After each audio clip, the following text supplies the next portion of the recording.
Bien, hermanos, vamos a iniciar la clase del día de hoy. Eh, Hasta aquí, hermanos, ya hemos afirmado que la Biblia es la revelación especial de Dios. Y en el transcurso de todas estas clases, hermanos, hemos mencionado algunas palabras que aún no hemos explicado con detenimiento. Hemos mencionado características que tiene la Escritura, características que la hacen diferente a otros documentos, a otros textos. Y en las siguientes clases es lo que vamos a ver, hermanos. Vamos a ver las características que tienen las Sagradas Escrituras. Cuando nosotros conozcamos esas características, entonces vamos a poder responder algunas de las preguntas más básicas que se nos hacen o que a veces nosotros mismos nos hacemos, pero que no sabemos responder de una manera concreta. Por ejemplo, preguntas como,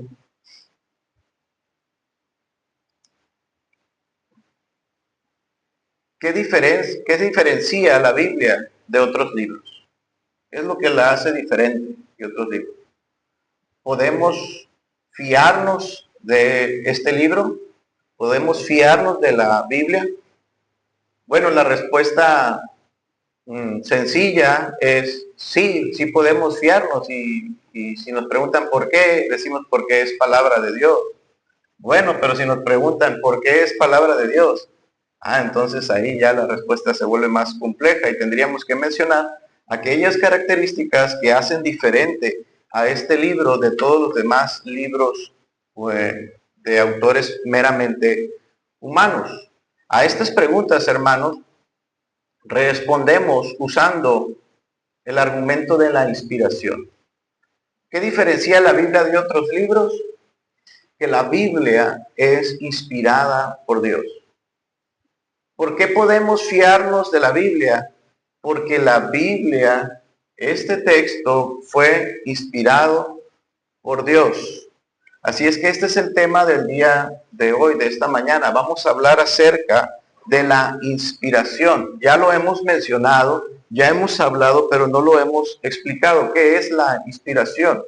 Primero, para entender esto, quiero, hermanos, poner un fundamento teológico de lo que sustente esta característica de la inspiración. Y aquí, hermanos, necesito que ustedes pongan mucha atención y capten el razonamiento de estas ideas que vamos a exponer.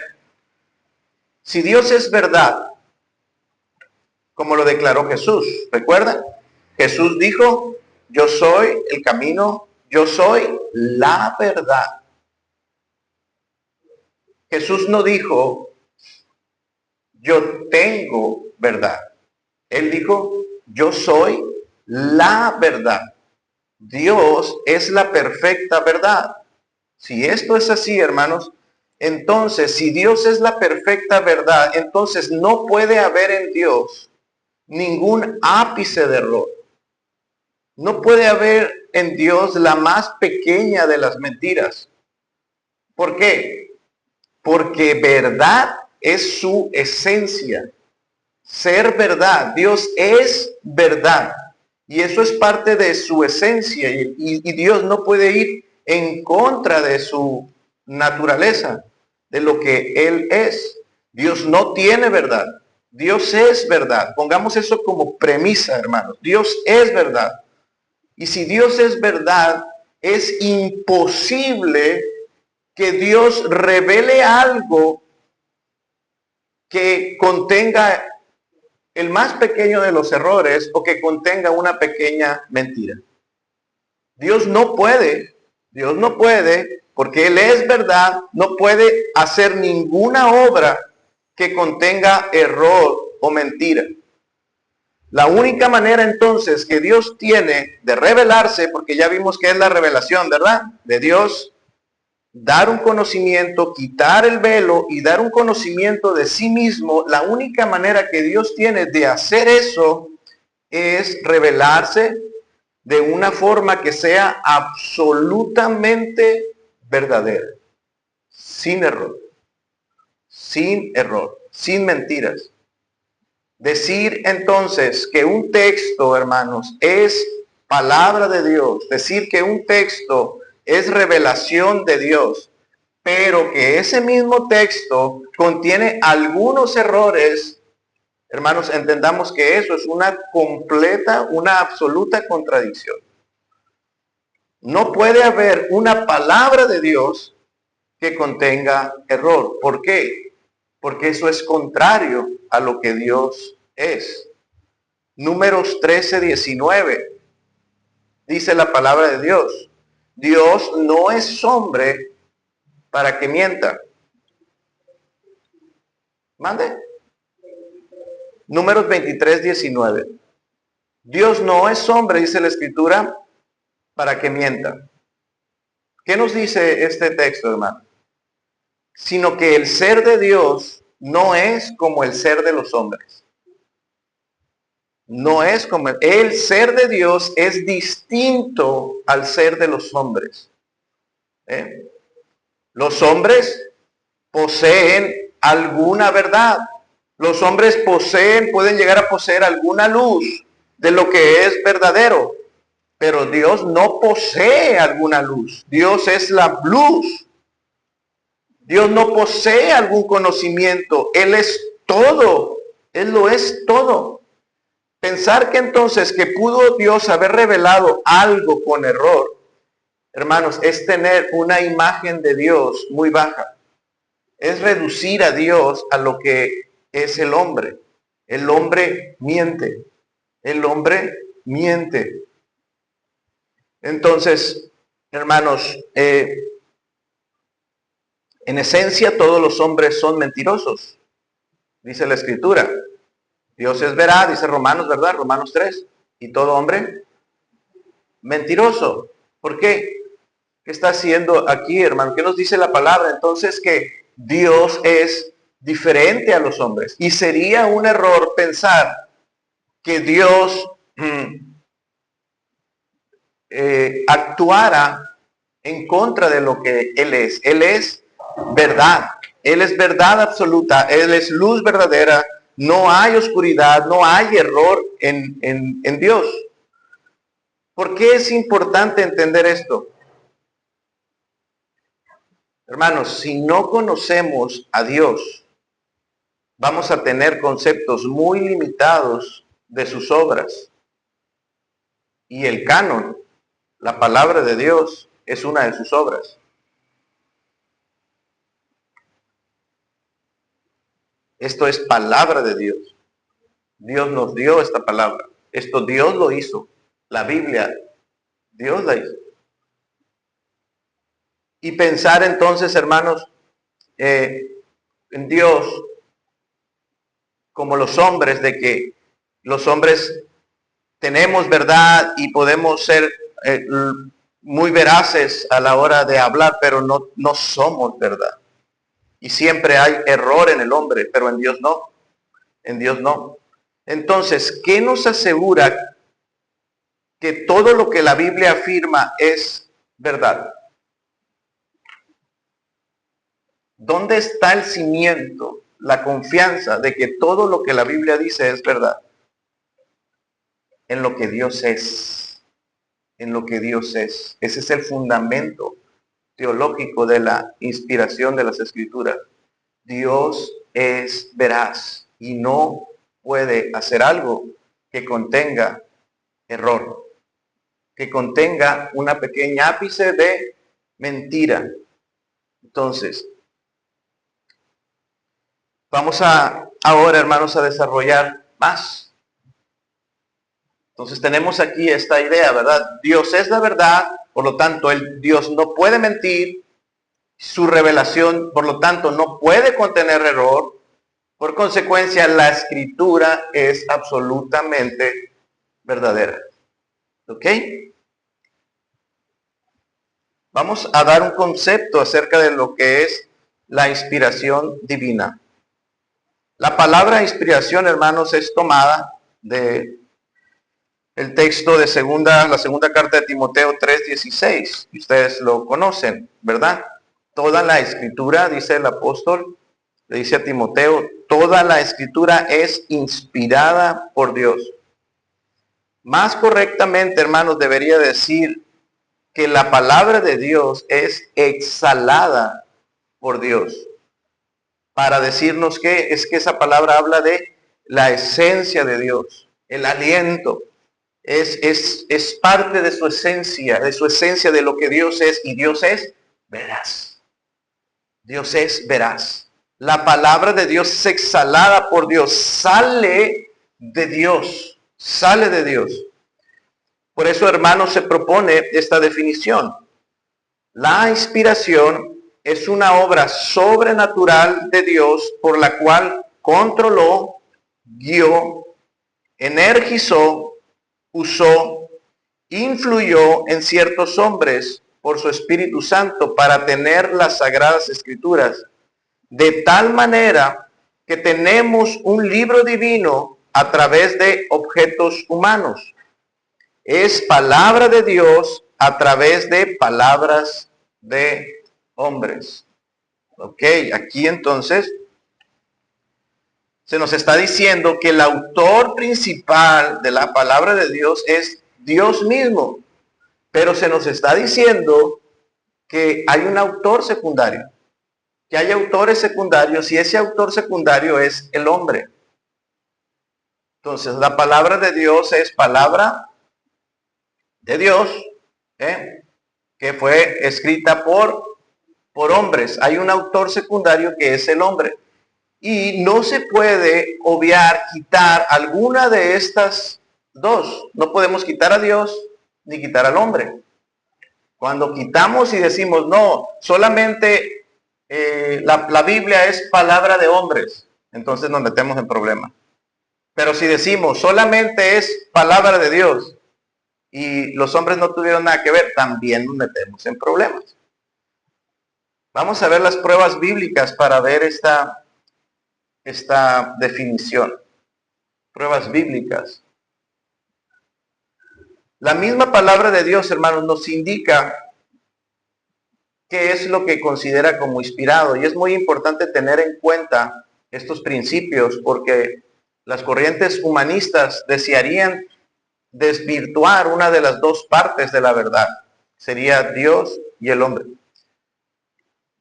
Bueno, vamos a ver. Segunda de Pedro 1:19 al 21. Por favor, vayan sus escrituras. Si alguien lo encuentra, lo puede leer en voz alta.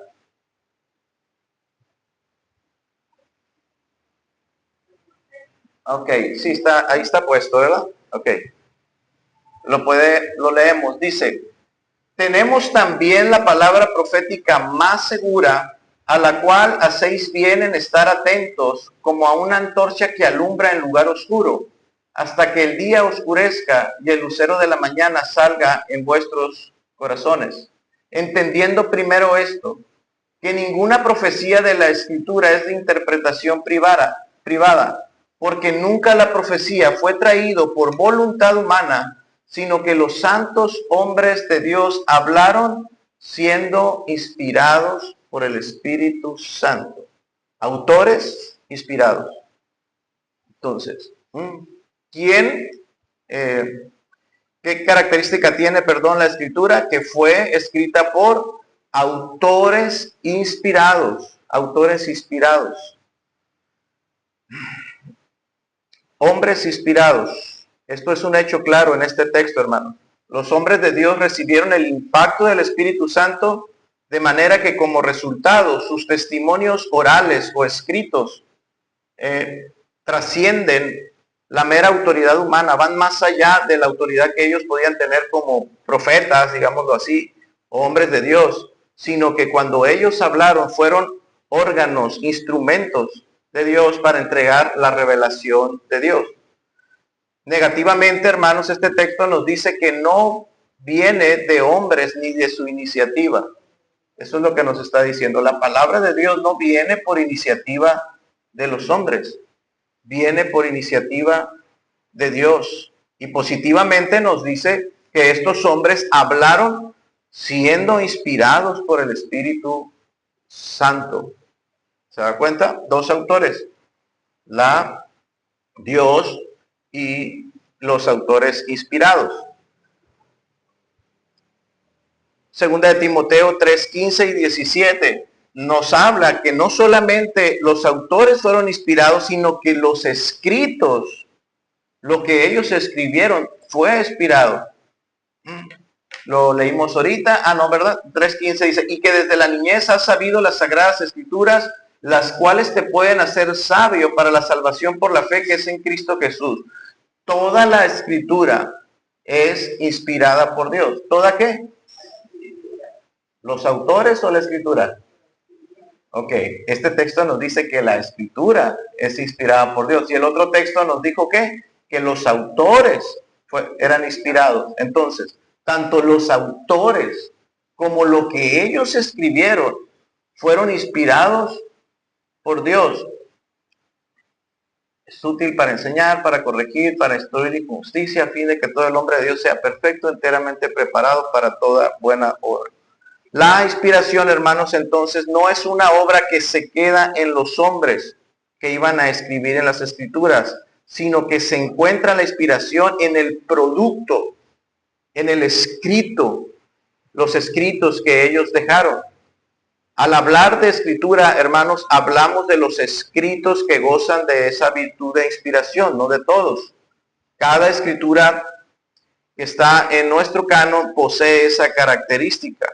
Fue inspirada por Dios. El testimonio de las escrituras sobre sí mismas, hermanos, nos dicen que las escrituras fueron inspiradas. No solamente los autores, sino el producto.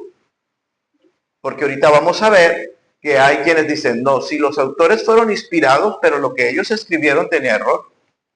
Estaban bajo cierta influencia de Dios, del Espíritu Santo, pero el producto que ellos entregaron contenía error. La Biblia no nos da margen para eso. La escritura misma está bajo la inspiración, bajo la influencia del Espíritu Santo. ¿Y cuál es el fundamento de esto? Si está bajo la influencia de Dios, no puede tener error. ¿Por qué? Porque es de Dios y Dios es veraz. Su ser es ser verdad. No puede hablar mentira. Vamos a hablar entonces ahora, hermanos, nuestro siguiente punto es la extensión de la inspiración. ¿Qué es inspirado en el canon? ¿Qué de la Biblia es inspirado? La respuesta es todo el Antiguo Testamento y de manera implícita todo el Nuevo Testamento. Acabamos de leer el texto de Timoteo, que dice, toda la escritura es inspirada por Dios. Si bien, hermanos, las palabras de Timoteo tenían su aplicación principal a la escritura que tenía Timoteo. ¿Cuál era la escritura que tenía Timoteo? El Antiguo Testamento, ¿verdad? Bueno, el Nuevo Testamento no queda fuera, porque ya vimos, hermanos, en las clases pasadas, muchos pasajes del Nuevo Testamento que reclaman que tienen la misma autoridad que las palabras del Antiguo Testamento, que también eran inspiradas. Primera de Tesalonicenses 4:15 dice, por lo cual os decimos esto en palabra del Señor, que nosotros que vivimos, que habremos quedado hasta la venida del Señor, no precederemos a los que durmieron. ¿Se da cuenta a quién está atribuyendo esta verdad? ¿Palabra de quién? Del Señor. Palabra del Señor. ¿Y esto es del Antiguo Testamento? No. ¿Jesús lo enseñó en el Sermón del Monte en algún lugar? No. Pero dice, esto es palabra del Señor. Al igual que las otras escrituras. Primera de Tesalonicenses 2:13, por lo cual también nosotros sin cesar damos gracias a Dios, de que cuando recibiste la palabra de Dios que oíste de nosotros, la recibiste no como palabra de hombres, sino según es en verdad, que es la palabra de Dios, la cual actúa en vosotros los creyentes. Cuando las iglesias recibían los mensajes apostólicos, que dice, los apóstoles dice, recibiste la palabra de Dios. Lo recibiste como palabra de Dios, palabra inspirada, como la palabra del Antiguo Testamento. La recibiste no como palabra de hombre, sino como según es la verdad, la palabra de Dios. Entonces, vemos, hermanos, en estos textos que el Nuevo Testamento es palabra de Dios, según su propio testimonio.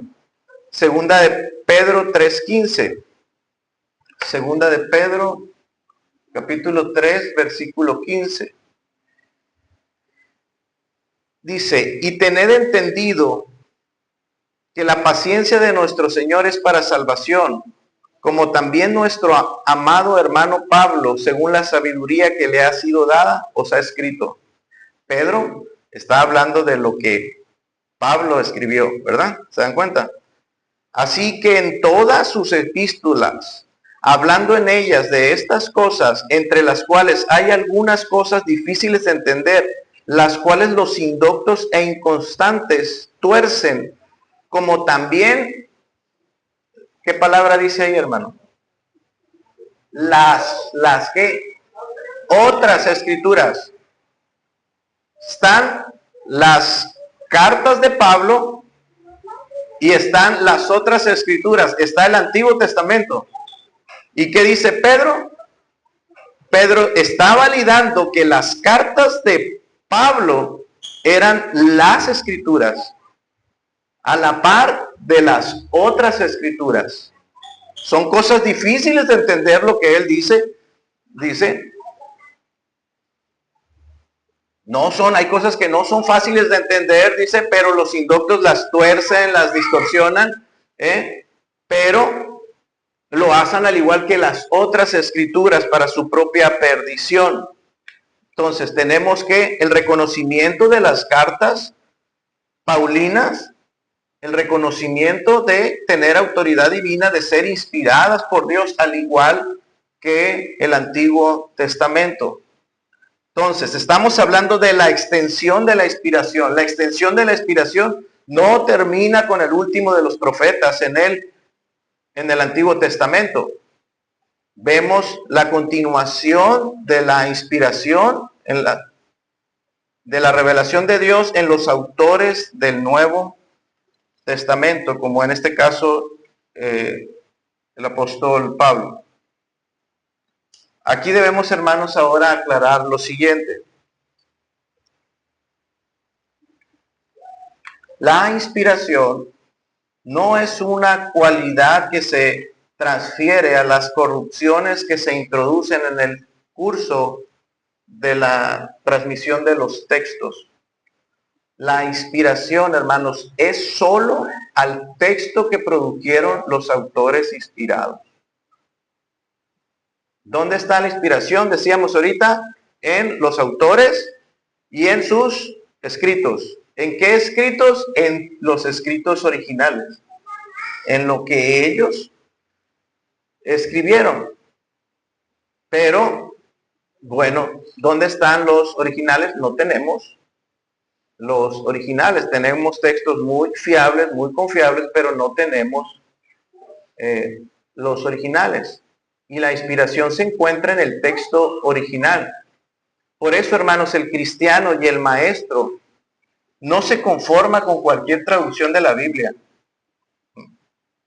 Nosotros tratamos de corroborar, los maestros pasamos tiempo, horas, mucha parte de nuestra vida, hermanos, haciendo este trabajo. Tratamos de corroborar que el lenguaje y los escritos más fiables y cercanos al original sean con los que estemos trabajando. Usted de vez en cuando escucha que en alguna de nuestras exposiciones de la predicación y de las enseñanzas mencionamos alguna palabra en el griego, en el idioma original.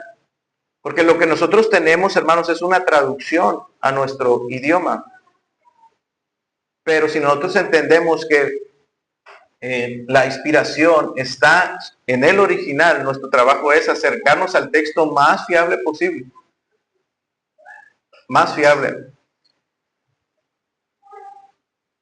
Ahora, cuando hablamos de las traducciones, hermano, las traducciones van en diferentes sentidos. Cuando se hacen las traducciones de las escrituras, hermanos, hay tres sentidos o tres propósitos que se tiene cuando se hace una traducción a otro idioma. A veces el esfuerzo es buscar que la traducción sea una equivalencia formal, lo más literal posible al texto antiguo.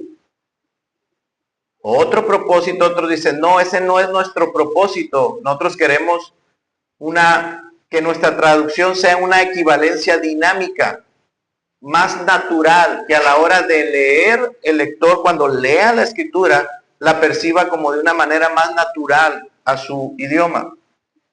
Y otras traducciones al hacerse persiguen otro propósito, que no sea incluso una equivalencia, sino que más bien la traducción sea una paráfrasis.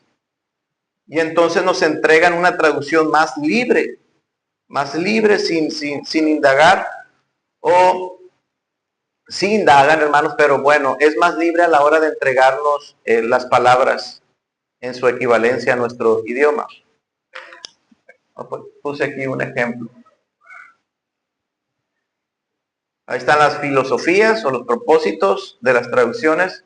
Buscan ser una equivalencia formal, una equivalencia dinámica, una equivalencia, o más bien una paráfrasis. Puse algunos ejemplos de estas traducciones. La Reina Valera persigue el propósito de ser una equivalencia formal, una traducción que más literal a la palabra original. Y nos entrega, por ejemplo, puse este texto, Filipenses 2:5. Haya pues en vosotros este mismo sentir que hubo en Cristo Jesús. Es lo que tiene su escritura, ¿verdad? Bueno, tenemos otras versiones como la Nueva Versión Internacional, que su propósito es ser más dinámica. Y fíjese cómo traduce las palabras. La actitud de ustedes debe de ser como la obediencia de Cristo Jesús. Haya pues en vosotros este mismo sentir que hubo también en Cristo Jesús, más literal al original, al griego. La otra, más dinámica, que sea como que más natural para el lector actual. La actitud que ustedes deben ser como la de Cristo Jesús. Y una paráfrasis, la Biblia NBV, la Nueva Biblia Viva, dice, piensen y actúen como Cristo Jesús. Una paráfrasis. Entonces, si se da cuenta, Reina Valera dice, haya pues este sentir. Conserva, hermanos, una estructura cercana al texto griego, pero ¿qué pasa con esta traducción más formal? Requiere que el maestro indague qué significa la palabra sentir. ¿Sí o no? ¿Qué significa la palabra sentir? La Nueva Versión Internacional dice, la actitud de ustedes debe de ser. ¿Se da cuenta cómo NBI reestructura la oración para que sea más entendible? Como más natural para el lector actual. La actitud. Es que sentir en nuestro presente, pues podría entenderse más claro como, no es sentir, es actitud. Actitud. Conserva el significado, hermanos, pero no de una forma tan exacta como la Reina Valera. La Biblia Viva dice, piensen y actúen como Cristo. Dice, piensen y actúen. Esta traducción, hermanos, no intenta seguir las mismas palabras. Explica más bien la idea, lo que se quiso decir con ello. Las palabras no importan tanto en esta traducción, sino más bien lo que quiso decir. Y entonces aquí ya la traducción nos pone, piensen y actúen. Eso es lo que se nos quiso decir, que pensemos y actuemos como Cristo. Punto. Y nos entregan lo que quiso decir, no lo que dijo. Esta traducción es más libre, es la más libre de las tres. Pero ¿cuál es el punto, hermanos? La inspiración se encuentra solamente en el texto original. Y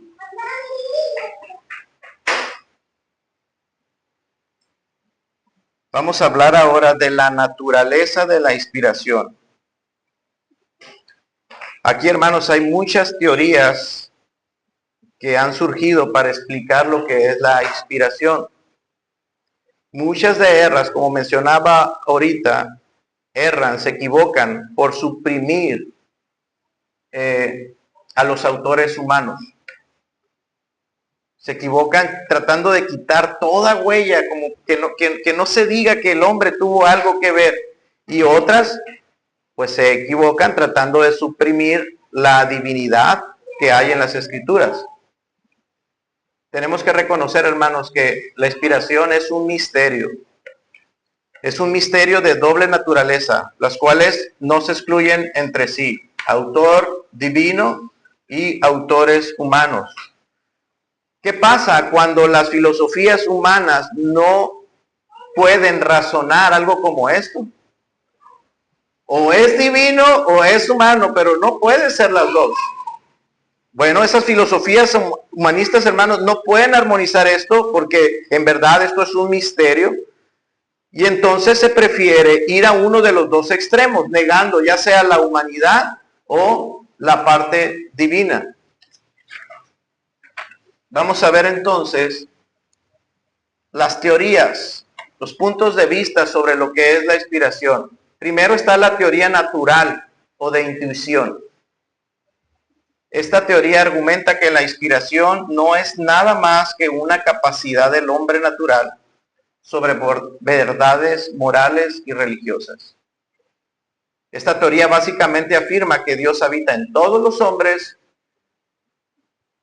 Dice que en el hombre hay una chispa de divinidad y que todos los hombres son inspirados, aunque en diversos grados.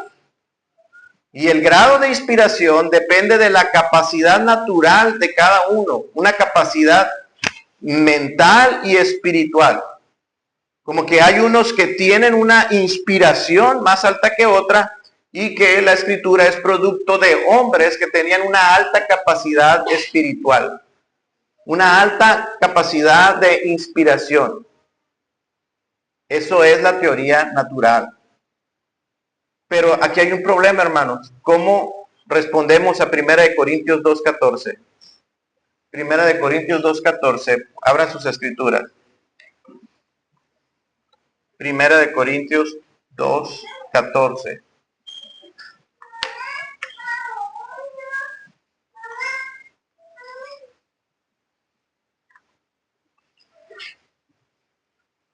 ¿Lo tiene, hermana Lourdes? Por favor, fuerte. Pero el hombre natural no percibe las cosas que son del Espíritu de Dios, porque para él son locuras y no las puede entender, porque se hacen espirituales. ¿Cuál chispa, hermano? O sea, ¿cuál capacidad espiritual? ¿Cuál inspiración? ¿Cuál? Dice, el hombre natural no percibe las cosas que son del Espíritu de Dios. Hermanos, entonces esta teoría, por lo tanto, queda descartada. Está también la teoría de la iluminación. Esta teoría argumenta que la inspiración es una percepción religiosa elevada que tiene el creyente.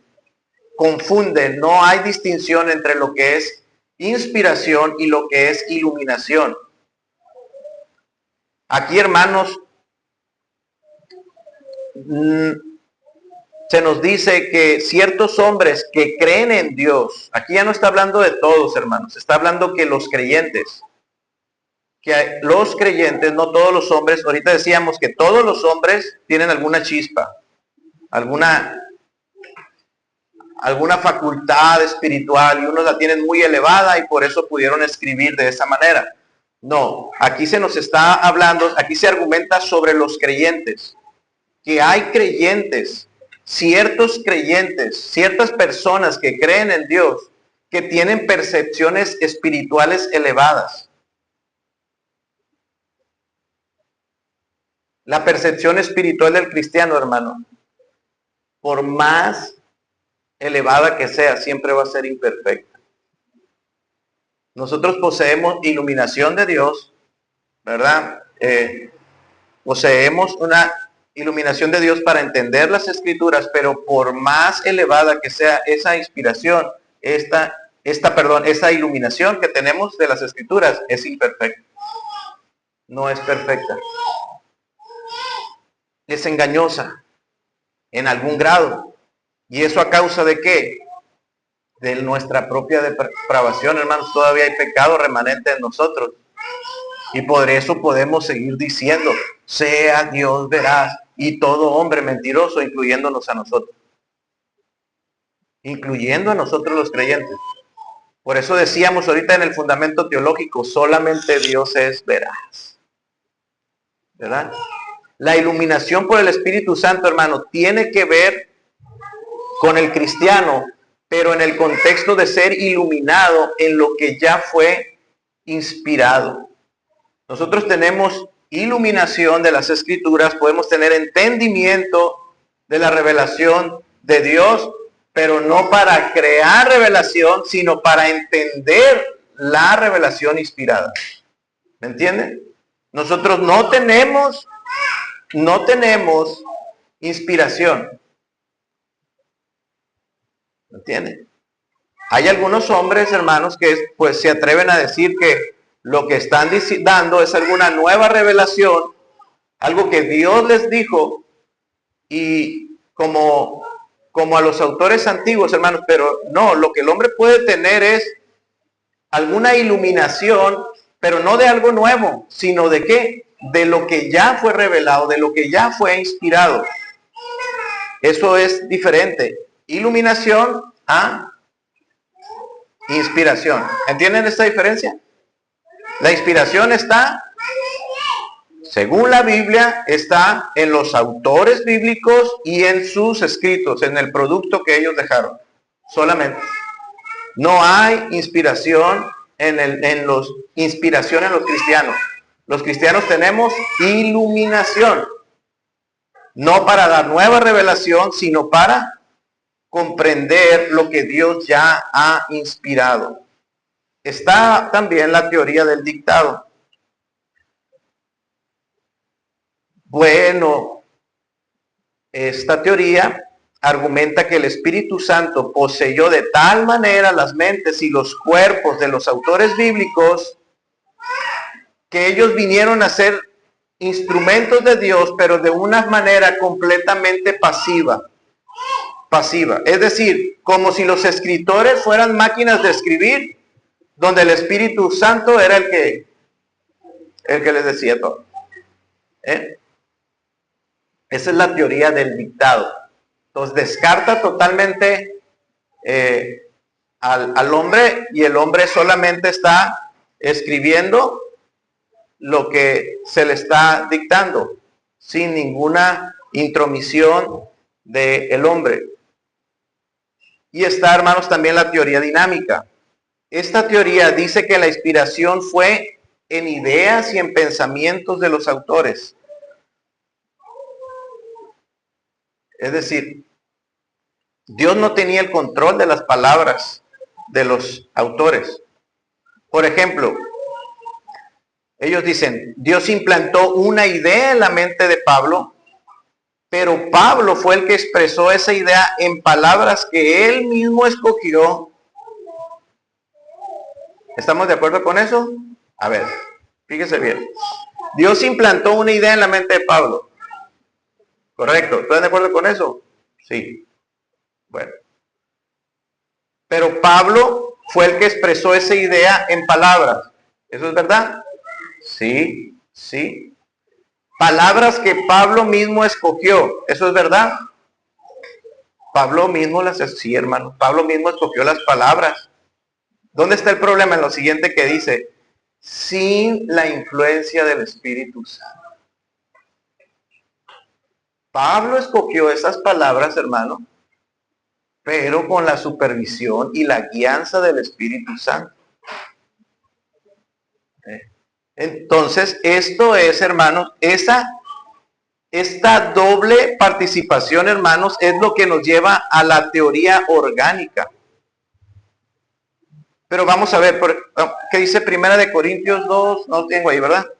2:13. Entonces, si las palabras de Pablo que él escogió para esas ideas que Dios le dio, no estaban bajo la guianza, bajo la supervisión, la guianza y el poder del Espíritu Santo, ¿cómo explicamos Primera de Corintios 2:13? Primera de Corintios 2:13, ¿abran su escritura, hermano?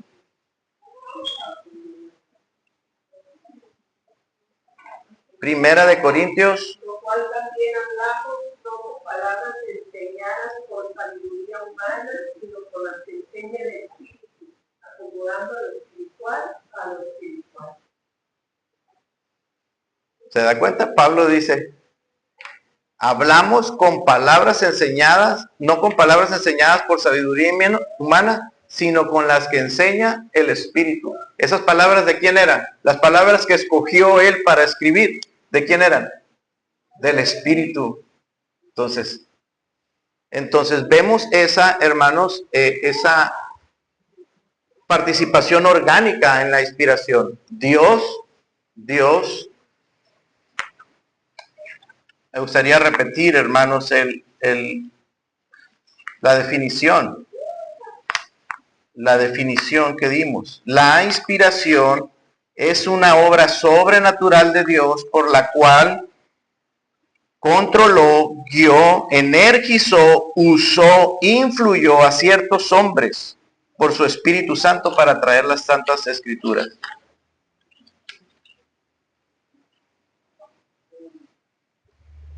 Y hermanos, está la teoría orgánica. Es la doctrina de la inspiración orgánica, hermanos, la que Dios usó. Donde aquí se nos dice que Dios usó órganos, instrumentos a los cuales no les anuló ni les suspendió su mente en el proceso, sino que más bien los guió para escribir las palabras de Dios. Entonces, la inspiración, hermanos, no anuló la personalidad, el estilo, el enfoque, la tendencia cultural de cada escritor. De hecho, se percibe cuando es un escrito de Pablo, cuando es un escrito de Pedro, se percibe su estilo, sus palabras. Se puede detectar. Juan, cómo él usa palabras, y tú te das cuenta, este es Juan, se ve ahí, el corazón de Juan se ve tierno, y aquí se ve a Pedro, aquí se ve a Pablo, se percibe en sus escritos, ahí está, porque Dios no anuló su personalidad ni su estilo.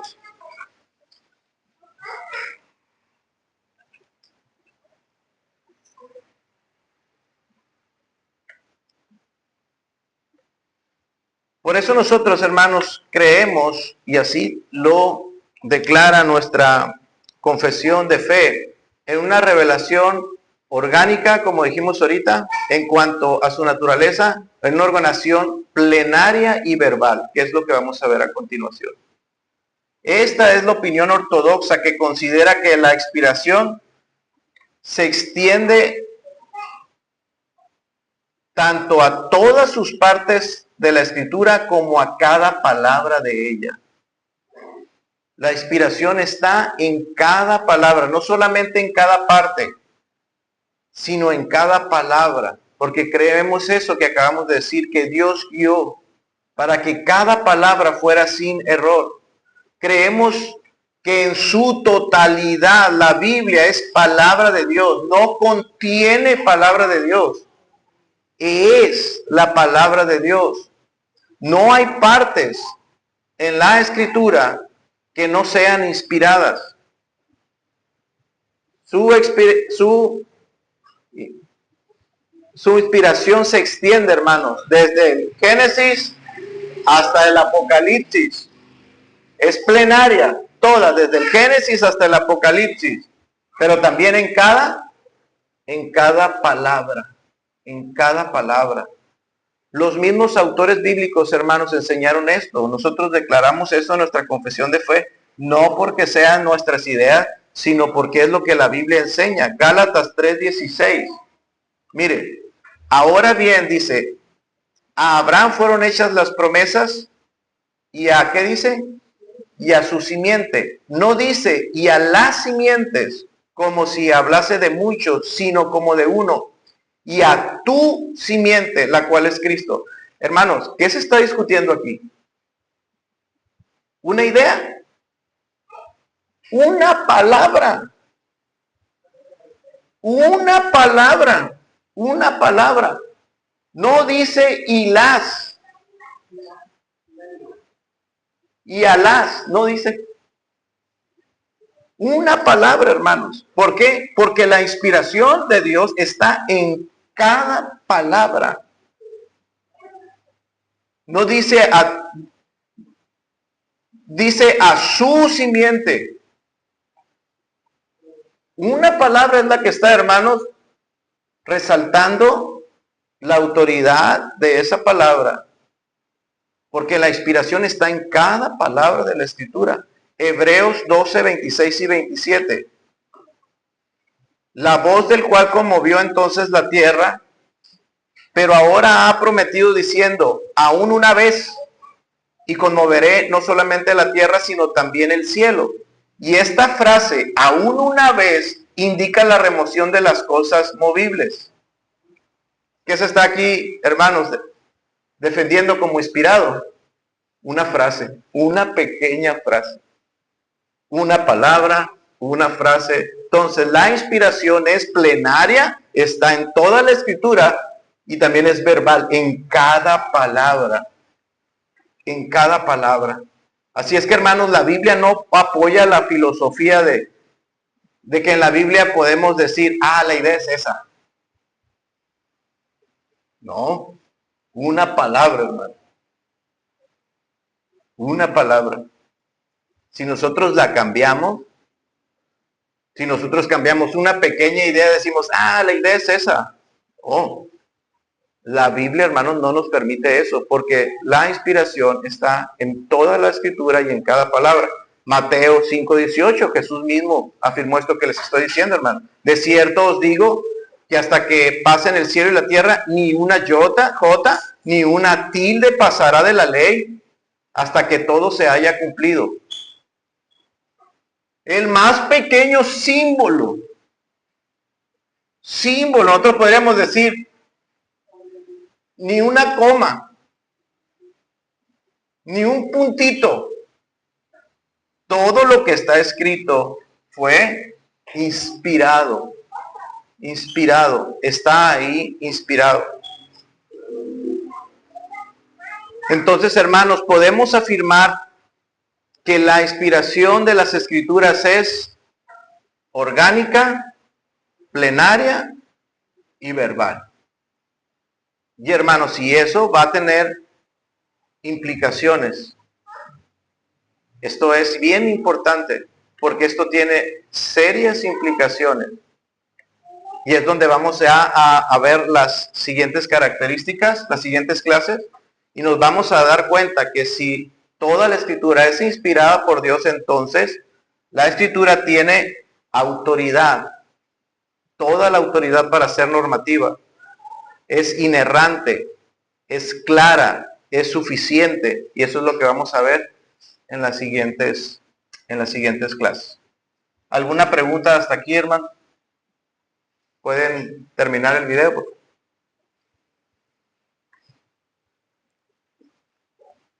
¿Alguna duda o pregunta?